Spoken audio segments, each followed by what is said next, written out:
Hello and welcome to बाईक्यूल्स। तो PYQ 10 minutes 10 PYQ की सीरीज़ में अपना चैप्टर चल रहा था रिप्रोडक्टिव हेल्थ और 2 लेक्चर हो चुके हैं। आज ये 3rd लेक्चर है। अगर आपने वो लेक्चर्स नहीं देखे हैं आप देख सकते हो। तो बिना टाइम वेस्ट किए आज का अपना जो फर्स्ट क्वेश्चन है, hysterectomy is a surgical removal of. अब देखो, आई नो ये वर्ड एनसीईआरटी में आपने नहीं पढ़ा होगा, पर देखो ये क्वेश्चन पूछा गया था 2015 में। So do not lose your sleep over such questions, क्योंकि 5-6 साल का ट्रेंड देखोगे तो 99% क्वेश्चन एनसीईआरटी में से पूछे गए हैं। और अगर एक आधा ऐसा क्वेश्चन एक्स्ट्रा पूछ भी लिया तो कट ऑफ कोई 720 में से 720 नहीं जा रही है। इतना घबराना नहीं है, अपनी मोटिवेशन लूज नहीं करनी है। और ना ही ऐसे क्वेश्चंस के लिए एक क्वेश्चन के लिए अलग से इतनी बड़ी बड़ी मॉड्यूल्स पढ़नी है या कोई अलग से लेक्चर्स फॉलो करें, नहीं, कुछ भी नहीं। पुअर कॉस्ट ऑफ बेनिफिट है, ऐसा एक आधा क्वेश्चन ही होता है। इनका एक ही इलाज है, इनको अलग से पीवाईक्यू में से करते जाओ। यहीं से पीवाईक्यू की इंपॉर्टेंस पता चलती है भाई। इनको अलग से पीवाईक्यू से करते जाओ। और मैंने जो आपको बताया हुआ है कि डेली टेलीग्राम पे पीवाईक्यू डलते हैं, उसके लिए सेपरेट नोटबुक बनानी है, तो उसी में ये पॉइंटर ऐड करते जाओ।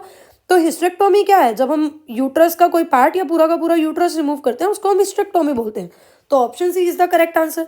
उसके बाद अपने पास जो क्वेश्चन है वो है tubectomy is method of sterilization in विच।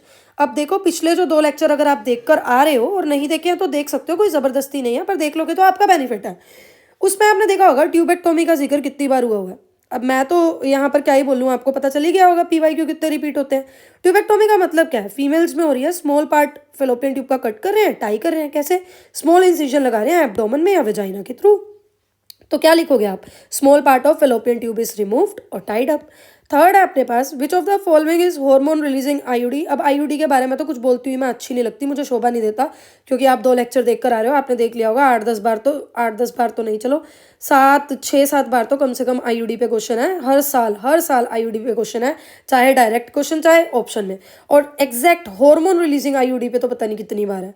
तो हार्मोन रिलीजिंग आईयूडी में आपको याद रखना है प्रोजेस्टा, सर्ट और एलएनजी। क्या याद रखना है? प्रोजेस्टा, सर्ट और एलएनजी। अगर कॉपर टी पूछ लेता, कॉपर रिलीजिंग पूछ लेता तो कॉपर टी, कॉपर 7 और मल्टीलोड 375। नॉन मेडिकेटेड पूछ लेता तो लिपिज लूप। तो यहाँ पर हार्मोन रिलीजिंग में एलएनजी 20। देखो भाई, अगला क्वेश्चन एनसीईआरटी का डायरेक्ट वो उठा लिया, डायग्राम। तो आपको पता चल रहा होगा डायग्राम की भी क्या इंपॉर्टेंस है। ये डायग्राम मैंने एनसीईआरटी में से ही लिया है। तो ये हाफ डायग्राम यहाँ पर दिया हुआ है और पूछा हुआ है ये फिगर क्या शो कर रहा है, तो ये ट्यूबेक्टोमी शो कर रहा है। देख लो ट्यूबेक्टोमी पे फिर से क्वेश्चन। उसके बाद, विच of the following is most widely acceptable method of contraception in India at present? Cervical cap, tubectomy, diaphragm, IUD. अब देखो, ये एनसीईआरटी की डायरेक्ट लाइन है कि आईयूडी इज आइडियल कॉन्ट्रासेप्टिव है उन फीमेल्स के लिए जो प्रेगनेंसी को डिले करना चाहती हैं या चिल्ड्रन के बीच में स्पेस रखना चाहती है, और इंडिया में ये वाइडली एक्सेप्टेबल है। अब इसको याद रखने का मैं आपको तरीका बताती हूँ कि इंडिया में ये वाइडली एक्सेप्टेबल क्यों है। देखो, ये क्वेश्चन पूछा हुआ है 2011 में। अब तो हाल फिर भी ठीक है, थोड़े लिटरेसी रेट अपने इंडिया का इंप्रूव हुआ है। अगर 2011 के आसपास की बात करूँ, उससे पहले ये बुक जब पब्लिश हुई थी तो तब तो लिटरेसी रेट और भी कम था। आज भी वीमेन इतनी अवेयर नहीं है। हम अपने घर की, अपने सराउंडिंग की कुछ वीमेन को देख के सबको जज कर लेते हैं, पर आज भी वीमेन इतनी अवेयर नहीं है कि उनको पता हो कि पॉपुलेशन क्यों कम करनी है और ज़्यादा बच्चे क्यों नहीं पैदा करने हैं। और वो लोग नहीं है इतने अवेयर कि डेली बेसिस पे, because it's a need of humans, daily basis पे वो कोई बैरियर मेथड यूज़ करें या पिल्स लें या कुछ भी लें। तो since majority of the deliveries वो सिविल हॉस्पिटल्स वगैरह में ही होती है, तो ये सरकार की तरफ से ही ऑर्डर होता है पीछे से। मतलब सिविल हॉस्पिटल वाले क्या करते हैं, इनसे पूछ के इनको आईयूडी वगैरह इंप्लांट कर देते हैं, जिससे 3 ईयर्स के लिए या 5 ईयर्स के लिए फ्री है। मोस्ट ऑफ द लेडीज़ को तो पता भी नहीं होता कि वो उनके अंदर आईयूडी इम्प्लांट है। तो इसीलिए ये वाइडली एक्सेप्टेबल मेथड है। तो ऑप्शन आ गया इसका बी। उसके बाद है कॉपर आयंस ऑफ आईयूडी।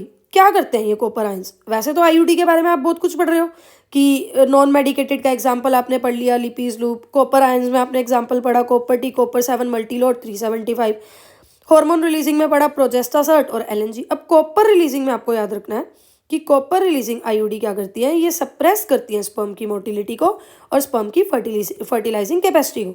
तो कॉपर आयन स्पेशली पूछा हुआ है, तो ये क्या कर रहा है? Suppress sperm motility. क्लियर? उसके बाद वैसे तो देखो ये ऑप्शन भी आप आईयूडी में पढ़ते हो और ये भी, पर स्पेशली कॉपर आयंस के लिए पूछा गया। ठीक है। उसके बाद देखो ये एक क्वेश्चन दिया हुआ है। अब आप सोच रहे होगे मैम आपने यहाँ पर क्यों नहीं लगाया एनसीईआरटी का स्क्रीनशॉट? क्योंकि आप जो 3 लेक्चर देखते आ रहे हो ना बच्चे, इसमें जितने भी ये ऑप्शंस है ना, ये सारे हम डिस्कस कर चुके हैं। तो अब थोड़ा सा आप एक्टिव रिकॉल करो यहाँ पर।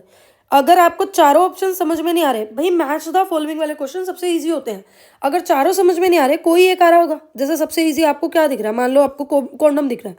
कॉन्डम क्या है? Prevent sperm reaching cervix. तो बी का अपने पास हो गया, बी का हो गया 1। तो ये तो 2 ऑप्शन कट ही गए। अब या तो ये हो सकता है, ये हो सकता है। कॉपर टी देखो उसके बाद, कॉपर टी क्या कर रहा है? कॉपर टी प्रिवेंट कर रहा है इम्प्लांटेशन को। तो डी का अपने पास हो गया 2। ठीक है, तो कॉपर टी का हो गया 2।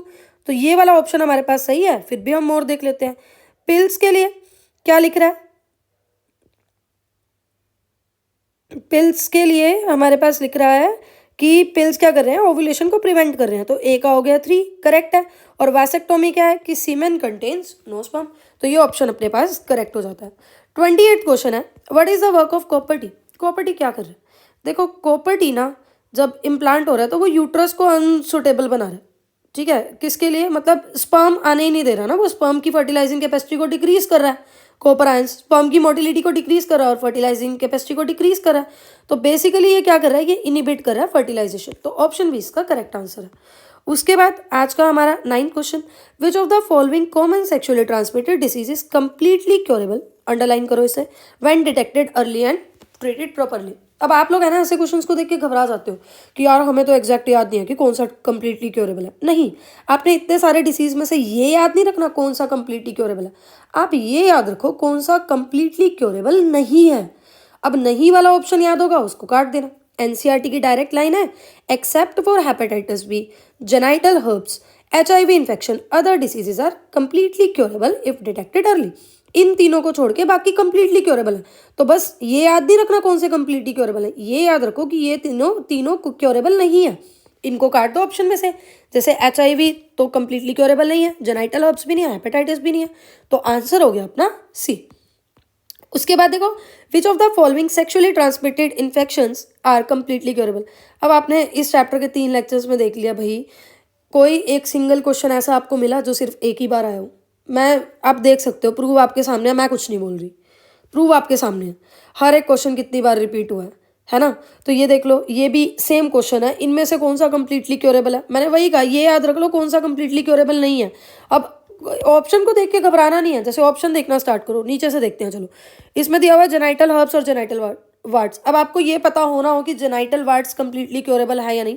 आपने ये याद रख लिया, जेनाइटल हर्ब्स तो भाई साहब क्योरेबल नहीं है, ये ऑप्शन कट। हेपेटाइटिस भी क्योरेबल नहीं है, ये option cut. HIV infection curable नहीं है। आगे आप अपने आंसर पे साइफिलिस और ट्राइकोमोनियासिस। तो मतलब घबराना नहीं है क्वेश्चन देख के, एक बार ऑप्शन को देखो, तसल्ली से अपना काम करो, अपना कर्म पूरा करो, फल की टेंशन मत लो। ठीक है, क्लियर?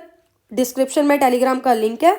डेली 20-25 PYQ के लिए, 20 से 25 PYQ के लिए वो टेलीग्राम चैनल को ज्वाइन करो।